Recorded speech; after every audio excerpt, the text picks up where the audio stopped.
All right, I want to do a critique on a travel trailer that's for sale on Facebook Marketplace. Now, this is for sale in Long Island, New York. Usually, people in Long Island and places like that have more money and they have the upper class style. That's what I like, and they make them nice. New York people, California, they make travel vintage trailers look and campers look nice, and that's one thing I like about trailers. People seem to take travel trailers and put more effort into them. 1976 La Strada trailer, 17 feet, and they want 14,000. They want a lot for this. They want 14 grand for it. They did a lot of redecorating and stuff like that. They took the toilet out and put a Nature Head composting toilet in that's not included.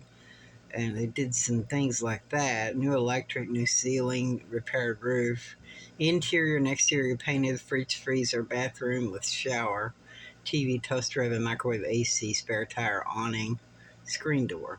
Now, what a lot of people, the concept of vintage trailers, vintage campers is very popular. The very thing people like is canned ham trailers.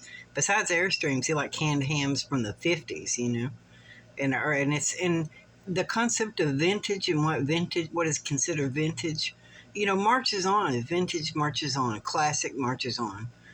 I mean, cars, an 86 85 Monte Carlo would not have been worth that much money back in 1995. It was just an ordinary car, but as it gets older, people are considering it the last generation of the muscle cars.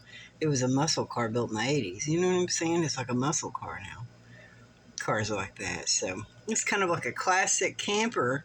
You get a camper from the 70s or even 80s, 76, a camper from the 70s.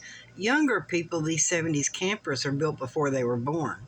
So, so it's becoming vintage to them. So I'm going to critique it. Now, it's a nice trailer, and I do like what they've done to it by making it look vintage. They took the paint job and they really have given it a vintage paint job. But the first thing I want to say is it says no title, sold with a bill of sale only. That's really insane that they're going to ask $14,000 for a camper with no title, just a bill of sale. I find that really crazy. Maybe New York doesn't require travel trailers to be titled. Some places maybe doesn't require them to be titled, but bill of sale only $14,000, and they haven't done a whole lot of major structural work to it. They've just done a lot of decor, and the decor looks really nice, and they've done a lot of rebuilding to it, but it's not frame off restored. They didn't give it a frame off restoration, just like taking the trailer body off the frame and totally rebuilding it with a frame off restoration. Frame off restoration with a trailer is just like a car. It's the most desirable. Now, it's very beautiful inside. They've got a TV and everything, and they've rebuilt the ceiling and roof and everything. And I can say it's really desirable, and I would love to have it, It's just that, the one thing that's great, I would love to have it myself. They took the AC shroud and painted it. It's a great trailer. Beautiful, beautiful design. The interior is a work of art.